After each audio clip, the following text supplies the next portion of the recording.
Hi, I'm Justin Boyd. I'm Brittany Pacheco, and we are the two Watchers in the Basement. Welcome to the Watchers in the Basement. We are here today to talk about the Disney Plus series She-Hulk Attorney at Law. She-Hulk is the eighth Marvel Studios series on Disney Plus, and it's the first sitcom. The series had 9 episodes, or the first season, I should say, had 9 episodes with an average runtime of about 32 minutes. The show Big premiered. win. Right. That was huge for us. Um, the premiere date was August 18th, and the finale was October 13th.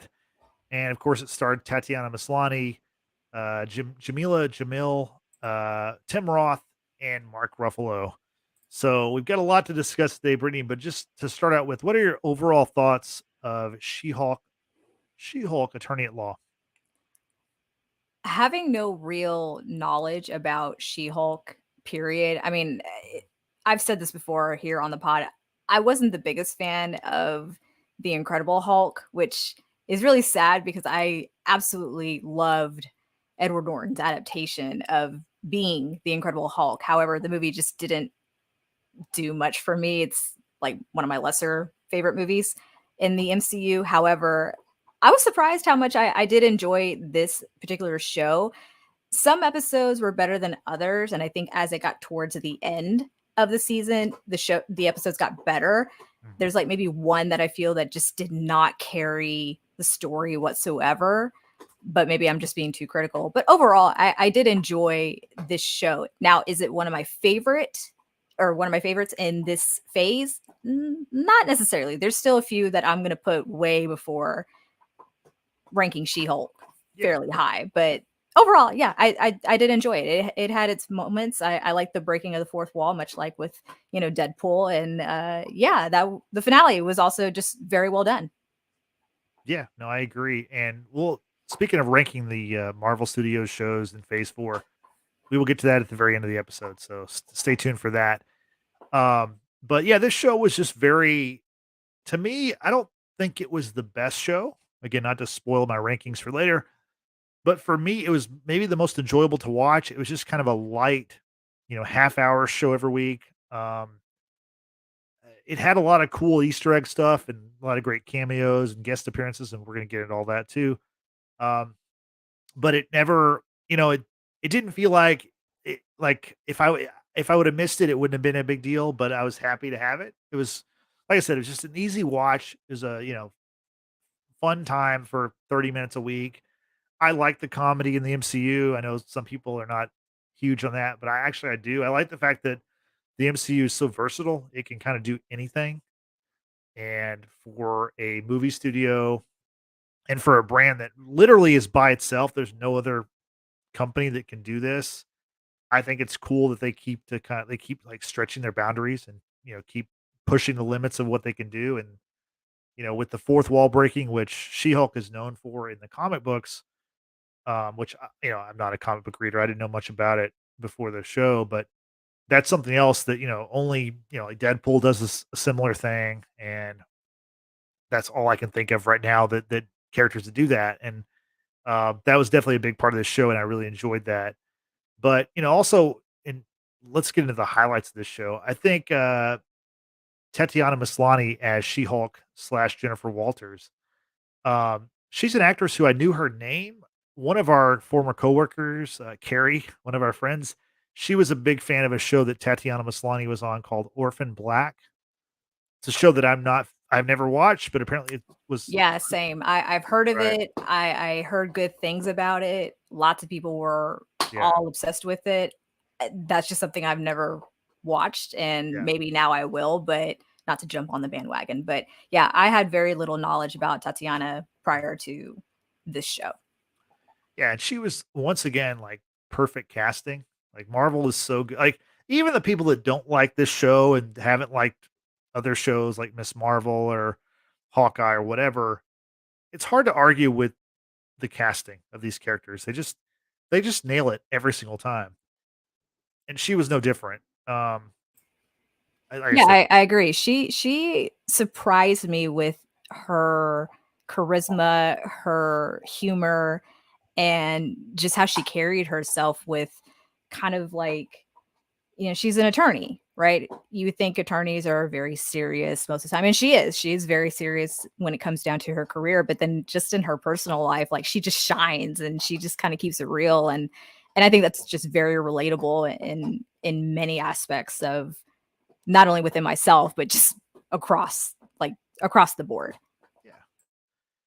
So let's talk about some of our favorite moments, some of the season highlights. What stood out to you in this 9 episode run? Do I really even need to say it? I mean, you, Justin, should Yeah, know I know. my highlight of But this tell whole the series. audience. Yeah. Oh my god. Matt Murdock, Charlie Cox. Give me all the Charlie Cox in this world. Like, I am so happy to see him back in the MC. Well, not back in the MCU, but officially part of the MCU, I guess, even with Spider-Man cameo, but Yeah. really more so in the MCU. He's back as, like I said, Matt Murdock, who is also an attorney, but on the opposite coast in Hell's Kitchen. He's also Daredevil. And I fell in love with Charlie Cox's adaptation of Daredevil. We're not even talk about Ben Affleck's because that just doesn't exist in my world, right? But to see him and cross over to from New York to LA and see him represent his client and kind of spar off with Jennifer Walters in the courtroom was so amazing. And then just their chemistry together on a more personal level. And then the walk of shame. My Yeah. God, that Yeah. walk of shame was just epic. Like that was just great. So number one highlight for me, of course, was Matt Murdock being in this episode, or episode 2 episodes actually, and the return of Emil Blonsky, who is Abomination, which was the big arch rival to Hulk and the Incredible Hulk. I liked how they brought him back and kind of like, you know, made the story a little bit more plausible and that connection, because Jennifer Hulk is the Hulk's cousin.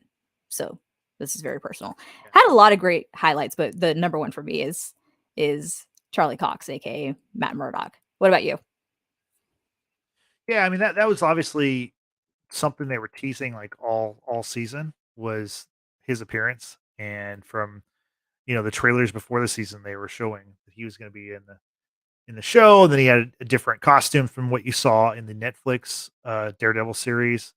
So that was obviously a highlight. And, you spoke of something earlier. You said you liked the last few episodes the most, and I think that the first couple and then the last few were the strongest. And I think in between there were funny moments, but I do think that the first couple were pretty strong and the last two were very strong. Um, one of my favorite moments was in the first episode when the Captain America joke about, it was His in the virginity. yeah, it was in the mid-credit scene of the first episode. And the whole episode, Jennifer is like, she's with her cousin Bruce. And in the episode, that's when she gains her superpowers in kind of a freak accident where the Hulk's blood accidentally gets into her arm. They're in a car wreck, and she becomes a Hulk herself. But um in the episode, she's talking about how she's trying to figure out, she thinks that maybe Captain America was a virgin, given his, what happened to him in the MCU. And then in the mid credit scene, Bruce Banner, who's, I guess he's the Hulk at that point, but he's explaining that no, Captain America's not a virgin.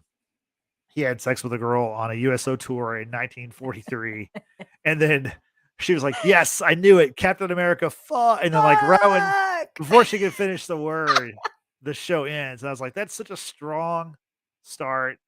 I thought it's a funny joke. It was definitely like a unique way to kick off this series that was unique in every way, honestly. Yeah. I definitely loved that joke. There were so many jokes that I enjoyed. Probably my second favorite one was in the second episode where Bruce is talking to Jennifer about Jennifer is going to have to represent Emil Blonsky, aka Abomination, and she, given what happened in the Incredible Hulk movie, obviously Abomination and the Hulk, that's they Mhm. face off, and she's unsure if she wants to represent Abomination after the fight that he had with her cousin Bruce back then, and then I love Bruce's line. He's like, I'm a completely different person now, literally, which is such a great joke because obviously in the Incredible Hulk movie, Edward Norton was playing the Incredible Hulk slash Bruce Banner. And of course, after that, Mark Ruffalo picked up the mantle and has been the Hulk ever since. But to Right. say I'm a completely different person, literally, like that was a very like meta joke that they Yeah. just nailed.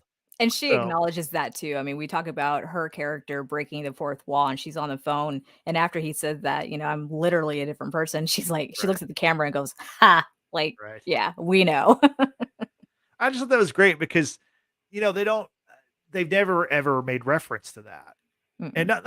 not that they maybe should, but it's cool that they did. Like, it's cool that like I said, the MCU and Marvel Studios can basically do anything because of their success level, and they're making their own rules now, and that was a cool Yeah. one for me to see that. Hmm. Something else about the show that was unique is that there were 9 episodes, and in 5 of the episodes, we had a mid-credit scene. The Hmm. first 4 episodes had a mid-credit, and then the last one did. So I thought it was cool that we got so many mid-credits because usually in a Marvel, obviously a movie or a show, you're gonna get no more than 2, right? Like in Right. the bigger films, you get a mid-credit and a post-credit. Um, but in the shows, usually we got 1 mid-credit or 1 post-credit for the whole series, but this one had Hmm. so many of those, and, like, honestly, they weren't all the most consequential, I don't think. Like, I think the first one was the best one, the Captain America joke, Yeah. but, I don't know, I thought the mid-credit scenes were great. What were some of the things you enjoyed about this the season of She-Hulk?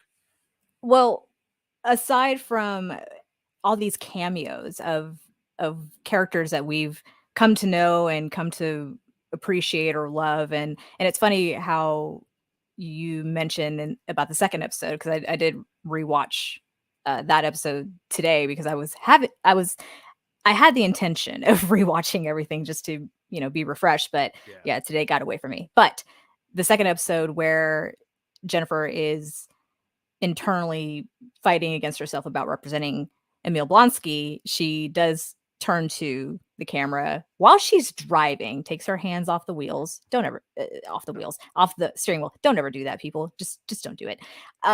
Says like, "Hey, I hope you don't think that this is the kind of show where like every episode there's like a big cameo. Like it's not that kind of a show." And and then she's like, "Except for the Hulk and Wong and Abomination." And then she's like, "Let's just not forget whose show this is, okay?" And Yeah. there's a part of me that wonders whether the show would be quote unquote successful. And I'm not saying successful in a really bad way. It's just it's not my favorite show necessarily. Others do really like it, which is great. But I wonder if we took out the cameos, would the show be successful? You know what I mean? I think that's a good question. I think it would be because I think the character is so interesting, and it's a character that I think there's more people have heard of She-Hulk than have heard of, like, Miss Marvel per se, right? I think Miss Marvel's obviously a very new character. She just came around, Yeah. like, in 2013 or 14. Yes. But, I think that, um, the way the show was made, even if there weren't the Hulk you'd think would have to be in this show, like, that's kind of a given to obviously, she's a Hulk. How she becomes a Hulk is through Bruce in a way. So, like, you've got to kind of have him. But if there were no other cameos, I do think this show would still be successful because it was a comedy. Because they, they had Easter eggs for other stuff, and really every Marvel, like, there's no Marvel. Honestly, maybe Moon Knight's the only one where it was like purely like a standalone thing where there's no other references made to the rest of the MCU. Right? Moon Knight's the only thing I can think of. I think Moon Knight, and I'd have to go back and rewatch, but it's supposed to somehow tie in, I think, with the Eternals, maybe. in Maybe, but they one don't way or ever the make other, any but no, not reference. a direct Right, right, they reference to right, the Avengers or right, things of that nature, because we had those direct comments of, right. "Is it true that you were rejected by the Avengers?" And, that kind of nature. Yeah. Mhm. Yeah, no, I think it still would have been successful just because, Tatiana Maslany is such a star in this role, and I think the character's interesting. I think it's a cool character, and, but I mean, the guest stars and the cameos, that's part of the MCU. That's, like, ingrained into it, so it's hard to take that away from any MCU product or, and then, could it stand alone? Yeah, I think they could all stand alone, but the cameos and Easter eggs and guest appearances really make it the MCU. I guess in comparison to Miss Marvel, which if y'all haven't checked out our review on Miss Marvel, go ahead and check that out. I'll leave a link in the description box down below. But yes, Miss Marvel is a fairly new hero in the MCU world, and she obviously has this real fangirl to Carol Danvers, aka Captain Marvel, but we didn't get those cameos like we did with this show. This every episode seemed to have a cameo or a reference to someone that we've previously seen. Whereas with Miss Marvel, we didn't get that cameo until the very end in the mid credit or the post credit or whatever. So that's what I'm saying. Like the success, because I think Miss Marvel was quite successful. Now everyone can Yeah, agree or disagree. That's perfectly fine. But you compare the two because they came out within just months of each other, right? On Disney Plus. And it's just something that weighs on my mind.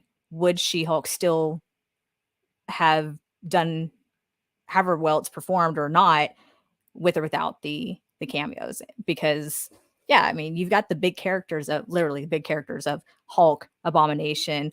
Wong has quickly become a favorite of ours because of his association with Doctor Strange and having been in Endgame and fighting Thanos, etc. So I don't know. To me, it just seems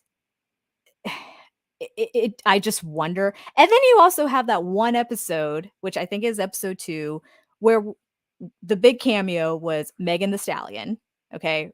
Houston represent, like, that's cool. Like, fine. But Megan the Stallion was like the name itself was Yeah, said at least 15 times in the episode. yeah, The post credit or the mid credit scene for that was freaking hilarious. Don't get me wrong, because yeah, the twerking. they're Yeah. twerking. Imagine this 7 foot green woman twerking her ass off with Megan the Stallion. And I saw a meme somewhere where after Megan says to Jennifer, "Hey, like you're a lot more fun than my previous lawyer," and then someone said previous lawyer, and it was Matt Murdock, which I Right, thought was great. What a right. great tie-in. Yeah, Because he's blind, he yeah, probably is not into that either way. you yeah, know, he's into other things. So, right, but anyway, yeah, like those sorts of big cameos, like right. would She-Hulk still be the success or not? Yeah. No, I think it's a good question. I think that, like I said, none of this stuff really stands on its own. I think all of it could, but the fact they connect everything is what makes it the MCU.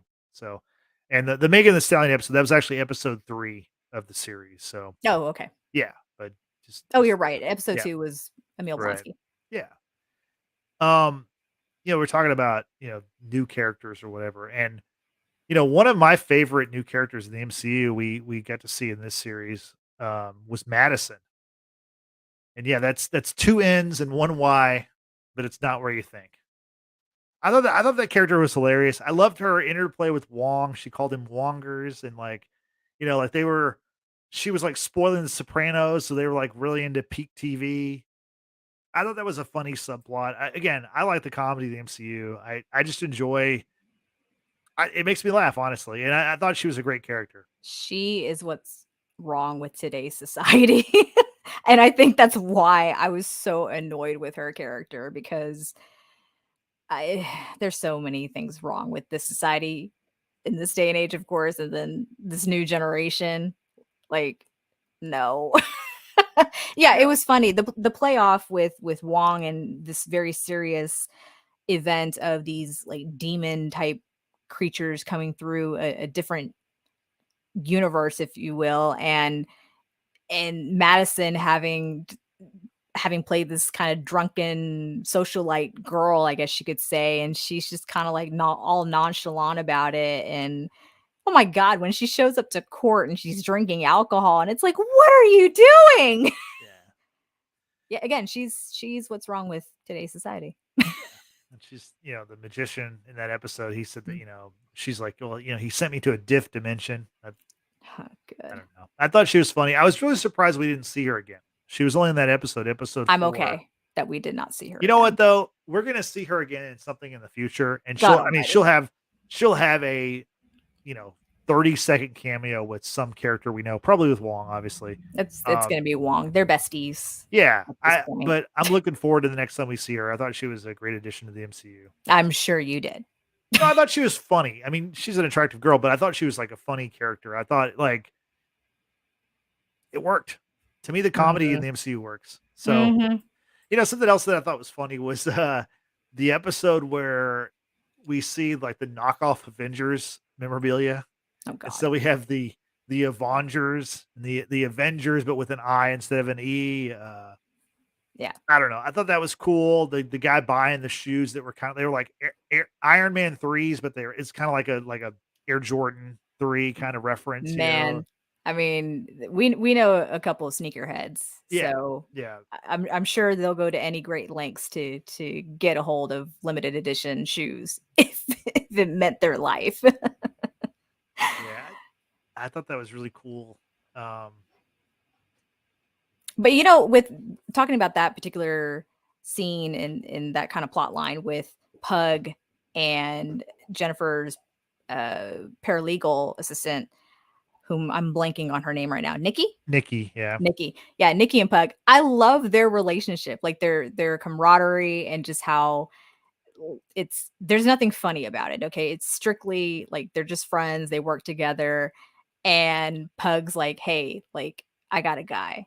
I got a guy who can help out Jennifer." And and Nikki's all like, "Okay, but, I also," like, she's like, "I need a favor from you, but I'm gonna waive my interest, on whatever it is that you need, blah, blah." Like, I see that kind of relationship that, like, I would have with my fellow coworkers, including you. Mhm. And so, I liked how they got to have, like, their own little adventure as, like, minor characters, I guess you could say, and just how much fun that they were having with, getting this knockoff merch and then trying to set up that appointment with the superhero costume designer for Jennifer, and they're just being dumb in front of the cameras, and the guy is like, "Yeah, I can see you." I can see what you're doing. And they're like, "Oh, okay." Yeah, Like, walk away. right. And another highlight for me, I mean, obviously the Daredevil episode was awesome, but then the finale was so creative. The finale Mhm. where, the whole basically every episode, she breaks the fourth wall and she's talking to the audience, and then in the finale, things are going crazy, right? You've got Yeah. this guy, Todd, who we find out is the head of this. He's in charge, or he created this intelligentsia, which is like this anti She-Hulk. I You saw know, that coming, but then at the same yeah, time, I thought maybe it was Tatiana because they had their little standoff right, moments in yeah. earlier episodes, and then we just didn't hear from Tatiana ever again. Yeah, that's one of my criticisms for the show is I don't think she was in the show enough. I mean, Mhm. I don't know, like maybe it's a one note kind of character anyway, but Maybe. I was kind of surprised she wasn't more prominently featured. But in the finale, everything's kind of happening, everything's converging, and it's this crazy action sequence where the guy that's in the bad guy basically who came up with this group that's anti She-Hulk. They had stolen her blood in a previous episode. He then injects himself, becomes the Hulk himself. Then you have abominations there. Then like our Hulk, Bruce Banner shows up to save the day. And it's just the chaos. And she's like, this is not how this should go. These storylines don't make sense. And then she literally like leaves, like she jumps out of the show into the Disney Plus app, like, she's on, like, Like in the menu. on the menu page, Yeah. and then jumps into one of the assembled episodes as a way to make it to the Marvel offices where, she runs into Genius. like, she's in the writer's room, she's confronting them about, like, "Who wrote this? Like, what is this garbage?" And, "We need like, I want this changed." And they said, "Well, you have to go Kevin, you have to talk to Kevin." Obviously a Now reference. Kevin as an acronym, not Kevin as a Right, name, because she's right, referring to him by name. They're referring right, to the acronym. right, the acronym for Kevin, which is Knowledge Enhanced Visual Interconnectivity Nexus. But it's, kind of obviously a reference to Kevin Feige, who's in charge of the Nexus. MCU. But Nexus. so That's funny. right, so she thinks she's going to see Kevin, like Kevin Feige, but it's this AI robot, that like basically uses this algorithm to create all these like storylines in these movies. And basically they imply the whole MCU is built on this AI machine. Um, I thought that was really creative. Genius. Yeah, I enjoyed that whole all of that. I thought that was really, like kind of next level kind of stuff. And to, then to also like, obviously we know Kevin Feige is like the man behind the success of the Yep. MCU, but then to like kind of reference him. And if you notice the little robot even had like a hat on, Mhm. sort of like Kevin Feige always wears like a black Yep. hat with whatever Marvel logo, whatever show he's, promoting or movie at the time. Yeah. Um, I really like that part of it. I thought that was really cool.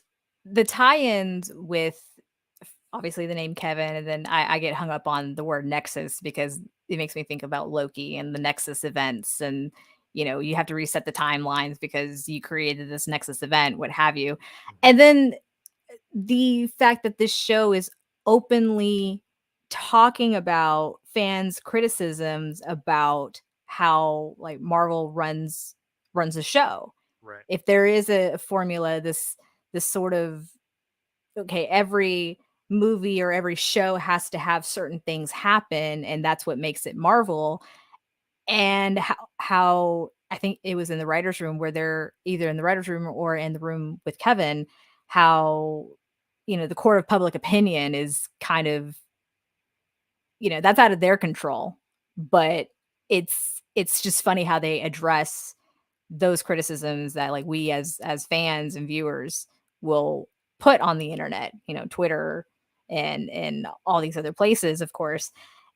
I just thought it was great. I mean, you're talking about breaking the fourth wall in many aspects of this, but like that was really like wham, like that's a jab to the kneecaps of Mhm. just we hear you, we know, okay, and we're addressing it, but in other words, what I took away from that was how Jennifer kind of got to rewrite her own story. It's like, well, maybe that's what Marvel is doing because I know with this particular phase, and we've talked about it here with the other guys about this particular MCU phase is kind of a rebuilding phase. We've said goodbyes to a lot of the heroes that we got to know over a course of 10 years or so, and we're introducing new characters. We have to build the foundation and we have to make them the new heroes, right? And so lots of people have feelings about that, and that's okay.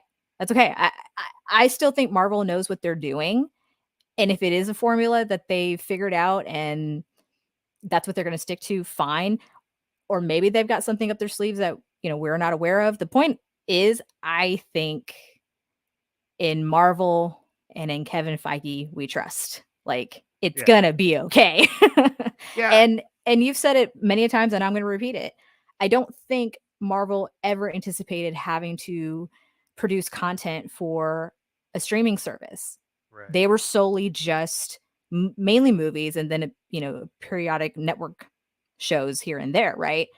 So now you're cranking out so much more content and you have to now all make it fit. Like it's a lot. It's a lot to embark on. Yeah, it's phase 4 is not only a rebuilding phase, it's also expansion phase. So you're trying to replenish what you did after Endgame, but then you're also, now you're having to like create so much more content than, all the other phases almost not combined, but close. Like we've had 8 shows. We had 8 shows, a special, and then like a group of shorts, which was the Groot series. and then we had Werewolf by Night, which dropped last week, which is a Halloween kind of special.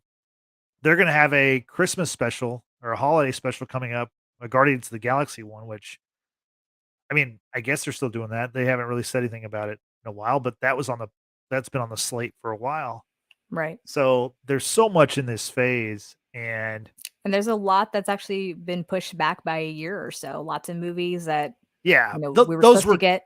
those were coming later next year anyway, but now they've been pushed. Right. Right. Even farther. Right, but I mean, So, to me, that stuff is usually a good sign because I think we all want this stuff to be as good as it can possibly be. mhm. And the more time that you give these people to work on this stuff, the better, honestly. Um, Yeah, and you know, I'm waiting for Blade, and there's lots going on with Blade right now, yeah, but yeah, I need to see Mahershala Ali as Blade. Like, take your yeah, time, make it right.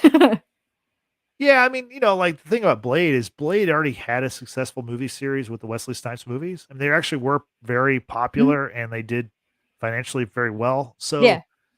honestly, I mean, they're still gonna do a Blade solo movie, but I think it wouldn't be a bad idea to have Blade be introduced in a team up kind of movie to Mhm. start. I don't know that you have to retell that story, or you can tell that story amongst other characters, but I mean, he's still gonna have a solo movie, so that's still coming our way. Maybe It's just they'll pushback. maybe they'll take the Tom Holland Spider-Man approach. We didn't get the origin story like we Right, normally would right. get. So maybe it's like this person already exists. Yeah, Let's move on. that's a good idea. I think that's a smart way to do that, and then Mhm. you don't have to tell that story. Mhm. But, something really about the finale that I liked was, in the whole meta stuff with the Kevin and everything, and they despite being very successful, they also, like, they took a shot at themselves. Like, they talked about how, Marvel, for a lot of people, they kinda have a 3rd act problem. They usually have a villain problem. Like, Yeah. besides Killmonger and obviously Thanos. Thanos, the villains have been pretty weak in most of the movies, and usually the villains are just a carbon copy of the hero with the same Mhm. powers. They're just, they look different, but they have the same powers. So, Yeah. um, I think that's, it's pretty cool that they're able to kind of acknowledge like, hey, we're not perfect. Like Mhm. we, we're successful, but not everything is you know, as good as people would want it to be. I like how also they made the joke where it's like, hey, this algorithm just kind of spits out these movies and we let the internet decide if they're good Yeah, or not. And exactly. so I thought that was great. Mhm. I also liked how the robot function that is Kevin reminded me of not necessarily one particular. I when I talked with you about this, Justin, I said Otto from Wally. Otto was the robot that would fly the ship in space. That was supposed to be a 5-year voyage, but it ended up being like very, very long.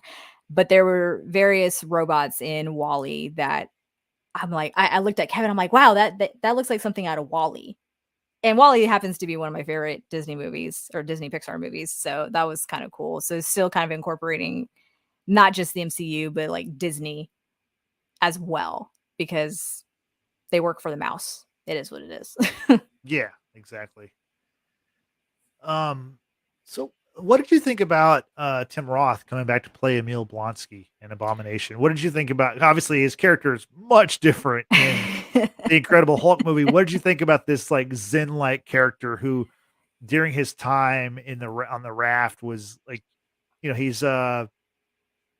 I don't know, he's softened a lot and changed a lot. What did you Yeah, think about him? he's gained inner peace and he Right. chooses whether or not he's going to be Abomination or not. Like I said earlier, I was actually pretty surprised and pretty pleased that they did bring back Tim Roth to be Emil Blonsky, aka Abomination, because that is Hulk's like one of his main villains, right? Or main nemesis, if you will. And Yeah.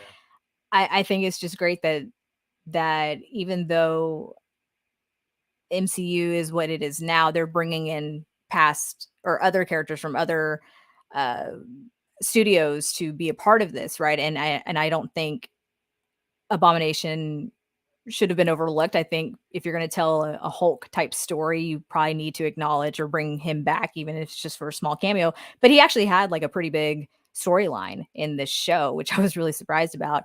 And to see him in a very Zen like, I'm one with myself. I've written haikus to share my sorrow with the people that I've wronged, and I have 7 soulmates that I want to be with, and like have them Right. purchase this property for me and Right. have like this retreat to which Jennifer would eventually go to, and kind of be like a haven for her at the very end of this season.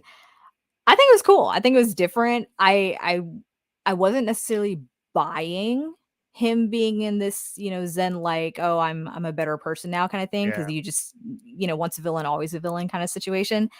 But he surprised me. He surprised the heck out of me with his, I guess you could say, character development, and just how he was. And I did really enjoy how this show acknowledged his cameo in Shang-Chi and the Legend of the Ten Rings, seeing Abomination in the underground fighting club, if you will, with Wong, because that was a blatant scene in that movie. And it's like, wait a minute, like, where did he come from and why? Right.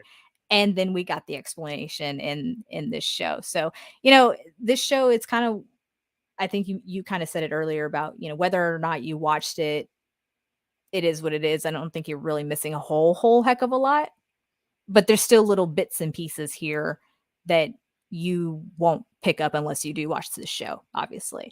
So, Emil Blonsky, a new man, a very oneness. Yeah, I mean, he definitely became a comedic character in this show, and I'm with you. I thought at some point he was gonna flip and be the villain, but it never happened, and I'm glad it didn't. I mean, honestly, I think it's kinda cool to well, change the character. when he was hosting the intelligentsia people retreat thing, and he shows up actually as Abomination, which he Right. said he would never do because that was part of his parole. Right. And so, but he walks in and he's gonna be like their life coach. And I'm like, wait a minute, are you Yeah. also against She-Hulk as well? What the hell? See, No. that would have made sense, right? Right. Like, but Jennifer going to go talk to Kevin said, no, let's not do this. Well, but I mean, like he said, like he told her whenever she confronted him, he said, "Hey, I only do it for speaking engagements. The it's strictly for profit. Like so, like he was like pretty real with her about that. So Yeah. I don't know. I enjoyed the character. I enjoyed the change in the character. I thought it was a cool choice. Yeah. We've talked a lot about the stuff we liked. Are there any? We talked a little bit about the criticisms that were. Do you have any other criticisms you wanted to talk about? I I mentioned earlier about there being one episode that I just didn't feel it really carried the storyline. I mean, I guess in the long run it did, but the episode I'm referring to is the wedding episode. Yeah. Jennifer Walters is like a bridesmaid to someone she either went to high school or college with or something, but they Yeah, it was really like haven't talked. I think it was a childhood friend or something. I Yeah. don't know. It was something, some Yeah. girl. Okay. Some girl who's like real type A, real like me. This is another person in society that just corrupts everyone Yeah. and everything it touches. But Jennifer, is going to be a bridesmaid. She shows up as She-Hulk, and the bride's like, listen, no, like you're taking all the attention away from me. But, Jennifer is single. Okay. She's like in her 30s. Mhm. She's She-Hulk. She didn't want to be She-Hulk. She just wants a normal life. I get that. Okay. And it's very cliche of either being a bridesmaid or being a wedding guest, that you meet someone, you hook up with them and that kind of thing. And so she meets someone and she likes him and he seems to like her back. But just that whole episode as a whole, and then Tatiana coming back kind of out of nowhere, and they have this fighting scene. It was just like, what? Like that episode just felt like all over the place to me. Like it really didn't carry. Yeah, it is really confusing that they have a character in the show called Titania, and then the lead actress's name is Tatiana. So it's like, it's very. That was like I that's did something not make that connection until right yeah. now. That's funny. But, you referenced the wedding episode, which I do think was probably one of the weaker ones, but I did like how in the beginning of it, when she's breaking the fourth wall, she's like, "Hey, this is a self-contained wedding episode, and the timing's inconvenient, but so are weddings." Like, I liked how, like, she acknowledged it. I thought that was kind of a cool thing. Even, like, the Yeah. next episode where it's like, still no Daredevil, like, I don't know, I thought that was kind of well done. Can I just say this is the only reason why I watched the show was for Daredevil? Daredevil. Yeah, no, I got you. I mean, if you're an MCU fan, this was a much must watch. If you're not, then okay, that's fine. But I mean, I think a lot of people are interested in the MCU, so I get Yeah. you know.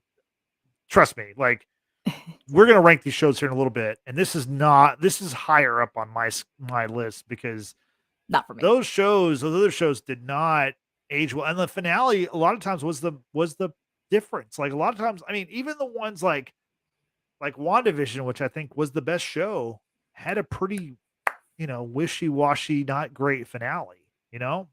Really? Well, I mean, it wasn't like a great finale, like, it was fine, but, Oh, that's like great. I mean, a lot of these shows, that's where they really kind of peter out is in the finale. So, this show did not do that. The finale was, is interesting. I mean, Daredevil obviously was the star and the reason why a lot of people watch the show, but the finale was pretty Yes. strong and very, creative. Mhm. Um, I think one of my criticisms, and you were talking about it before, in the wedding episode, she meets this character Josh, right? And Mhm. throughout the show, she's dealing with the fact that she has these superpowers. She doesn't really like She-Hulk. She kind of just wants to be Jennifer, but that's no longer an option. And it seems like whenever she's, you mentioned she's single, whenever she is like interested in a man, they're really just interested in She-Hulk. They're not really interested in Jennifer. Right. Well, she meets this guy named Josh, and he is the opposite, or he's definitely playing to the fact that he's interested in Jennifer, right? Mhm. So they hook up, and then we find out he's the one that steals her blood to give this intelligentsia website group, whatever. And I was really surprised we didn't see that guy again. Especially at that retreat. Yeah. Right. I'm Mhm. surprised he wasn't there. Like that Yeah. was to me that was kind of odd. You think that he would, you I mean, know, we got the explanation as to how he was connected in all this, right? right, How right. how was it his name Todd? The Yeah, one Todd. that Yep. so we know that Jennifer starts a dating profile. She's striking out with getting any swipes, and then when she creates a profile as She-Hulk, she starts getting, all the follows and she goes on dates. Todd is like this really obnoxious, I guess, wealthy guy who just thinks he's the shit. And she's not about that. And because of that rejection, he therefore creates this website, Intelligentsia, the anti She Hulk site, and hires Josh to, I guess you could say, what do you call it? Help me out here, Justin. You're the word guy. to, No, to like, obviously get with her yeah. to get her blood. I was trying to To think of a grander word, but that's fine. yeah, no, I mean We'll go with that. he hooks up with her. He feigns interest in her, I guess, and Hmm. then hooks up with her and gets the blood. And then he's like just a hired gun. Like we didn't see Yeah.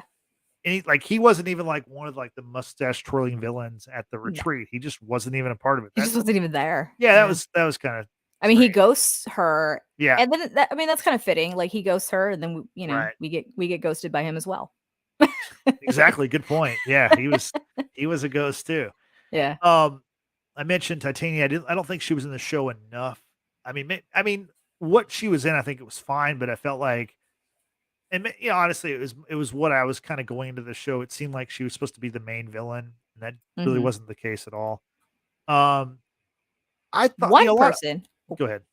I was just gonna say, one person that I don't think was in the show enough was Renee Elise Goldsberry. She Yeah. plays one of Jennifer's colleagues at the law firm. She also works in the superhero division.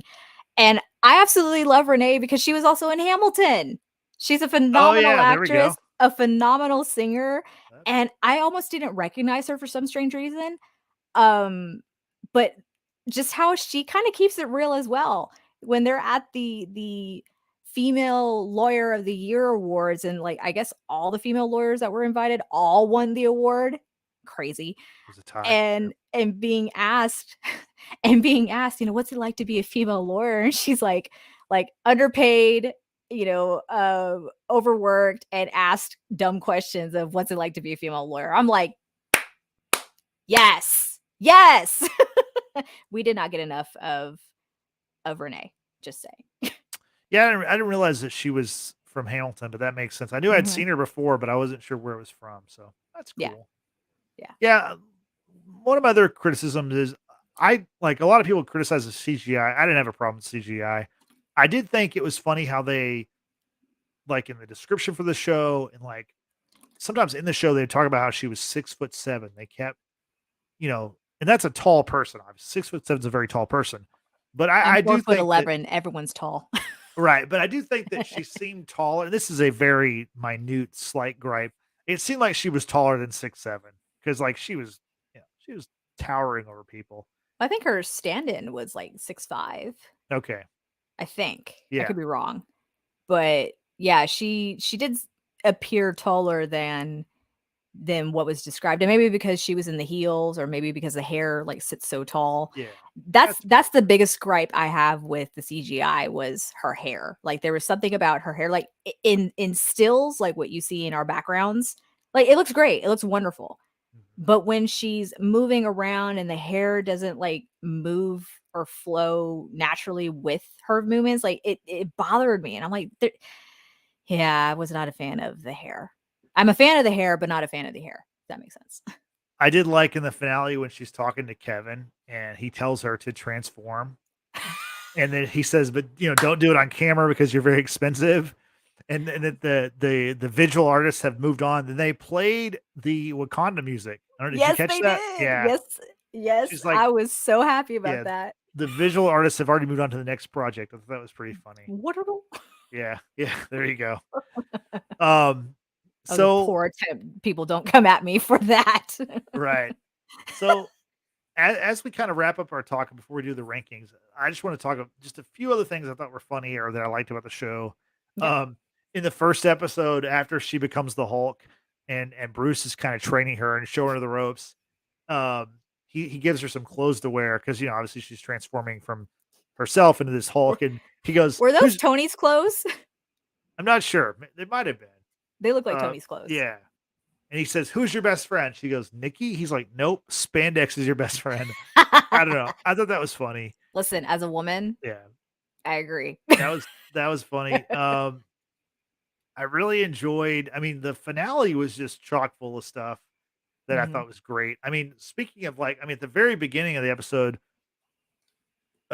Jennifer is dreaming. We don't know this right away, but as she's dreaming, the opening pays homage to the 70s and 80s Hulk's TV show. Where did you notice that, Brittany? Yeah. Yes, I never watched it growing up. I mean, yeah, no, I saw it. Yeah. I was born well after the 70s. Right. I know that's something my parents and my siblings watched. Yeah. And funny enough, that was a topic of conversation recently about just seeing the original actor transform into the Hulk and just how big he was and green and rawr, that kind of thing. Yeah, I caught that. That was a really nice homage to old school Hulk, and the drama acting behind it is just so 70s. It was great. It was so well done. The 70s show, which starred Bill Bixby, he played not Bruce Banner but David Banner. They changed the name of the character, and of course, when he transformed to the Hulk, it was Lou Ferrigno was the Hulk. So that was a cool homage that they paid to that. I thought it looked really good. And let's see what else was really cool. I did like how she's telling Kevin, which is the AI program, that hey, when are we going to get to see the X-Men? She's asking all these questions or whatever. Yes. And she's like, I want you to change this, change that, get rid of that. She's like, I wouldn't mind seeing Daredevil again because a woman has needs. I thought that was funny. And then after, she's like, we're Hulks. She's like, we smash things. Bruce smashes buildings. I smash fourth walls and bad endings. And sometimes Matt Murdock. Yes. That was funny. Um, and then something that was surprising is that at the very end we get a very like Fast and Furious like barbecue with Matt Murdock with Jen's family, and Hulk arrives and he has a son. His name is Scar. Um, what'd you think That's about that? totally from The Lion King. No. Uh yeah, so Hulk in the beginning, of course, as we mentioned, he is the one whose blood gets into Jennifer's bloodstream. That's how she becomes Hulk. He's training her and she goes on her merry way to continue living her life as normal as possible. And out of nowhere, Hulk is back on a Sicarian spaceship, like what we saw in Thor Ragnarok, and we don't hear from him for a while. And then in the finale, he comes back up literally out of nowhere. But he has gone back to Sakaar to go get his son Scar, Yeah. who has the stupidest haircut of life. I have questions. I have questions about Yeah. who the mama is and what are Scar's abilities and why did we take a Fast and Furious approach to this whole thing? Yeah, definitely the Family, like I barbecue. get Yeah, it. I family get and the the family barbecue. thing. Yeah. Even her dad is talking to Matt Murdock about, raising kids in LA is very expensive. And he's like, I was not prepared for this conversation. And I'm Yeah. like, dude, yeah, no, Yeah. But no. but no, you're talking about the Hulk, and I think that, we all have a lot of questions in it. They were definitely hinting there's gonna be another movie. Yeah. There hasn't been one since the Edward Norton film. Nope. That's because of the Universal, much like how Sony owns Spider-Man's movie Right. rights, Universal still owns the Hulk rights. Yes. But given the success that Sony's had working with them with Marvel on the Mhm. movies, I'm pretty sure there's gonna be a Hulk movie with Universal and, you know, Marvel Studios working together. Yep. So, it seems like that's coming up in the next 3 to 5 years, I would guess. It would make And yeah. it would make sense. I'm very hesitant about this edition of and even in the comics, and I don't know if you know the answer to this. Does Hulk have a son in Oh, the yeah, comics? I'm sure. I mean, it's Okay. like with the comics because they've lasted forever, there's, like, multiple people who become Oh, the yeah, that's Hulk. true. There's a Red Hulk, and there's Right. all There's kinds of stuff, yeah. variations of it. And Yeah, that makes sense. I am by no Multiverse. means right, I am by no means an expert, but I know there's many Hulks in the Okay. comic book, so Very well. and, it seems like we're probably gonna get a season 2 of this show. What do you think about that? Would you be interested in season 2 of She-Hulk? If we get more Matt Murdock, yes. I mean, the thing is They can have a bi-coastal right, relationship. I don't right. care. That's fine by Yeah. me. I I just need to see more Matt Murdock. I think he'll No, be involved in some way. no, I think he'll be involved too. Yeah. I really did appreciate and going back to one of my other, I guess you could say, likes of the show was, as I mentioned, Matt Murdock coming in to represent the superhero costume designer who made She-Hulk's designer, but she was representing a client of that designer whom quote unquote manufacture faulty whatever you want to call that. And Yeah. I love the designer, just very like he's the shit, he knows it. My work is impeccable. And the mid-credit scene of him shipping off Daredevil's costume in the round sort of, it's like a old school kind of hat box, if you will, Yeah. and that kind of thing. I love that nod, but I love the designer as a character. I think he was great and just very very real, you know. Yeah. But um to jump back to possibility of there being a season 2, would I watch it? I probably will, just out of curiosity. I don't know how successful that season could be compared to this one because obviously we had the introduction to everything, the cameos, the Matt Murdock, and the AI, you know, fourth wall thing. So I don't know. I mean, I'll probably watch it. I was very hesitant about watching this show altogether, but pleasantly surprised. Still don't rank it very high on my list, but I'll give it a shot. I'll give it a shot. I'm sure you're gonna watch it. Yeah, I'll watch it. I really enjoyed this season, and you mentioned ranking. Let's do it. Let's rank these shows. So I'm going to give Damn it. you. Here we go. So this is the 8th MCU show. I mean, on Disney Plus. Also the eighth show of Phase 4. So I'm going to give you the shows in the order they were released. I'm Okay, gonna here we pull go. it up on So my phone because I know you sent it to me earlier. yeah. So here we So go. That was WandaVision, okay. The Falcon and the Winter Soldier, Loki, What If, Hawkeye, Moon Knight, Miss Marvel, and now She-Hulk, Attorney at Law. So, Brittany, looking over those 8, do you have your rankings ready? More or less. I think Okay. a couple of them can be fluctuated for spots. Yeah. Number 1 for me is still going to be WandaVision. Okay. The creativity behind that, Lizzie Olsen is just a gift. Okay, she's a gift to us as Wanda Maximoff, aka the Scarlet Witch. I need more of her. She's phenomenal. Loved it. The second release of which is the Falcon and the Winter Soldier, I want to rank it higher, but we've talked about this in previous pods that I have to rank it lower just because the storyline of the Flag Smashers was just terrible. It was awful. Yeah. It was very dumb. Did not appreciate it. Well, they had to make changes. We know that. But love Bucky and Sam together. That was great. So I'll come back to that. Loki, I think I'll put for my number 2 spot. Yeah. Tom Hiddleston. Don't need to say anything else. I really enjoyed Moon Knight. Moon Knight to me was such an original idea, I guess you could say, given that we're in the MCU. You know, we've talked about formulas and algorithm, et cetera, et cetera. But I really liked the psychological aspect of that show. And Oscar Isaac just freaking killed it in playing multiple personalities. So that Moon Knight will be number 3 for me. Number 4, I think I'm going to go with Miss Marvel. Again, another show I was not expecting anything out of because I knew nothing about the character. And I absolutely enjoyed that show. It's a great coming of age story, but I mean, Iman just like she carries it, and she is Captain Marvel. Listen to me, Miss Marvel. Right. So great. So Miss Marvel for number 4. Number 5, I'm gonna go with What If or Hawkeye.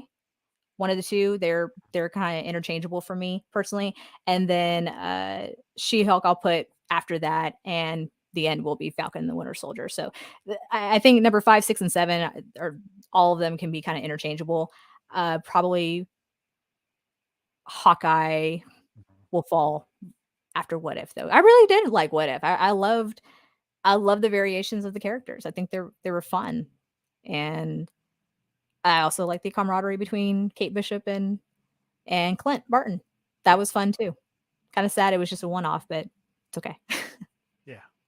So what are your rankings, Justin? So give it to us. Yeah, so we have the same top 2. I also have Okay. WandaVision number 1, Loki number 2. Mm-hmm. But after that, our rankings are completely different. I have She-Hulk as number 3. Oh, I really enjoyed this series. Like I said, it wasn't my favorite of the 8, but like it was by far the one I enjoyed watching every week. I mean, it was such a light, breezy, just fun time watching it. I enjoyed it, okay. laughed, really enjoyed the jokes. So WandaVision, Loki. Number 3 is She-Hulk. Number 4 is Miss Marvel. I thought Miss Marvel. Miss Marvel I thought was great. Mm-hmm. We talked about that in our last podcast about Miss Marvel, so check that out. Number 5 for me is Hawkeye. Okay. I really did enjoy Hawkeye. I enjoyed the Christmas feel of that show. Number 6 is The Falcon and the Winter Soldier. Mm-hmm. Should be higher for me, but it just wasn't. Like obviously Captain America is my favorite Marvel character, but Yep. yeah, like we said, there are a lot of things that changed with that show. It wasn't the show that I think it was supposed to be. Yeah, I think it's definitely that storyline just did not hold up. Didn't work. Yeah. Mm-mm. My number 7 is Moon Knight. And again, a character I didn't know much about. I enjoyed it, but I wish it was more connected to the MCU, and I'm sure it will be. at some point. I know there's going to be a season 2 of that, so or I'm pretty sure there's a season 2 of that. So There is. yeah, we're getting more of Moon Knight. And then my final is What If. And What If, like the artwork was amazing. I think it looked cool. It just the stories didn't mean a whole lot to me. They were, some of them were very, very entertaining, but ultimately it was just kind of, you take it or leave it. It wasn't. Well, the zombies storyline paid off because now it's going to have its own spinoff. Yeah, So yeah, and we that's are getting cool. a second season of What If. So obviously, Yay! it was people liked the show, but it I was liked it. least favorite. So, Okay. and again, well, we're not including. There's a Groot like short special. There's like 4 or 5 of those like I low key 5-minute forgot shorts. about it. Yeah, and then of course, like I mentioned before, there is a Halloween special that dropped last Friday, Werewolf by Night, which because it's a I gotta check out. special, yeah, we're not gonna include it, but it's it's well done. It's a character I knew nothing about, but it's very well done. So check that out. And speaking of like what's next as far as the MCU, the next thing is Black Panther: Wakanda Forever. It comes out next month. I'm sure it will be a smashing success, probably $1 billion film. I'll have you know, I finally did watch the latest trailer. Okay, very cool. So, yeah. I mean, I already had, my suspicions and things like that. So, oi, oi from Nick walking with the woods, my friend from the UK. Appreciate you being here. Let us know what you thought about She-Hulk. We're actually just about to wrap up. Yeah, we're about to get out of here. We are. I know you were excited that we were going to be talking about She-Hulk, so hopefully you'll come back and watch the replay and let us know your thoughts about She-Hulk. Love to hear them. Yeah, so 2 more things about MCU projects. So after Black Panther, I think they're still doing a Guardians of the Galaxy holiday special. So Okay. that'll probably be released in early December. Just my guess. Nothing's been confirmed yet. Mhm. And then I think the next series is Secret Invasion, which looks very interesting. Uh, Samuel L. Jackson is going to be I the think key that player in got that. delayed though. No, Secret Wars, the movie. Oh, Secret Yeah, Secret Wars. Wars in his Avengers Okay, we're movie. taking a Right. Game of Thrones, House of Dragon approach to this. Like you put the word secret, Yeah. start associating it with the Right. wrong Right. thing. No, Prophecies. I'm pretty sure Secret Invasion is shot, and they're just. I know it comes out spring 2023 is what they say on the website. There's no confirmed date as far as when exactly, but anyway, we've got lots of Marvel stuff coming up, just like we always have Marvel stuff to talk about. So, Brittany, we just talked about She-Hulk for about an hour, but and I liked it. I think you enjoyed it, but we want to know what you think about it. So, Brittany, how can people let us know on social media what they thought about She-Hulk?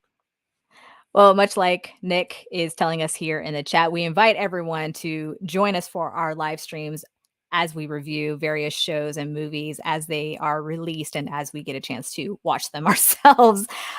So Nick says here, it's like most shows. Some episodes are okay, some are just unnecessarily filler. I agree. 100% agree with that. However, if you do want to connect with us, you can do so on Facebook, Twitter, and Instagram. Simply search The Watchers in the Basement or at Watchers Basement. And don't forget to like this video, helps out the algorithm, aka Kevin. Just kidding. There you go. Also subscribe. We're on the road to 200 subscribers. I think last check we're at 124, 125. So let's keep increasing that number. Yep. But also talk about us on social media by using hashtag Watchers Basement, which will help grow our audience. Tag us in memes, articles, things that you want us to check out. We'll take a look at it and definitely give you our thoughts. And for those who are not into video podcasts, we are also on Apple Podcasts, Google Podcasts, and Spotify, thanks to anchor.fm. Be sure to give us a 5-star rating. It also helps us out a lot. That way, more people can find out about the Watchers in the Basement. And we are currently reviewing House of the Dragon, which is probably the biggest show of the year. I don't even think about that other show on Amazon, Ring of Power. I gave up on that. Sorry. No disrespect to Tolkien, but sorry. But yeah, be sure to join us Mondays for our review on House of the Dragons. We are actually very close to wrapping up. And on Fridays, with the exception of today, I am doing a review of The Handmaid's Tale with our new watcher, Amber. So be sure to check that out as well. Yep, those have been great. Y'all reviewing the Handmaid's Tale. Thank you. Thank you. This last episode was actually really good, and I was really sad that Amber is on vacation because Correct. I need to talk about this. But that just means next week y'all are going to do 2 episodes in one show. So that's cool. So Yep. definitely check that out. And like Brittany said, we're going to be back on Monday to talk about episode 9 of House of the Dragon. And speaking of that other show, I have finished it. Rings of Power. The finale dropped today as we're recording this. And we will not be doing a review of that show. It's just honestly, it's just not worth our time. It looks amazing. It's just pretty dull. The story just does not move. And so maybe like in season 3 something will happen. That's cool. Oh my But gosh. My mom's actually all about that show, and I'm glad she but enjoys it. yeah. It's just such a slow burn for me. It's like, I'm okay. Yeah, it's just not, I mean, we've talked about this. Like I think this show should have waited to come out around the holidays. I mean, that's kind of what Lord of the Rings, Lord of the Rings, those movies came out around the holidays, and that was kind of their time of the year. And Mhm. to release head to head with House of the Dragon is just, there's just no comparison. House Mm-mm. of the Dragon. I mean, I'm not even exaggerating. Like in one single scene of House of the Dragon, you have more compelling storylines, action, acting than what you have in this Rings of Power show. It's a really dull show. And there's Yeah. some great actors in the show, and it's well made, like it looks cool, but there's just not a lot there. You know what I'm saying? There's not a lot to it. So Yeah. we I won't be agree. reviewing Rings of Power, but we will continue reviewing House of the Dragon. And yeah. So Awesome. Brittany, any final thoughts before we leave? I'm glad we got through She-Hulk. It's not that it was a bad show. It wasn't a great show in my opinion. And I enjoyed it. yeah, no, I mean, I did too for what it was. I think will enjoy the show more so than I will watch the new Star Wars show, because I am still going to give that a go. Andor, we'll see how that goes, because Star Wars shows have been a hit or miss, more misses than hits.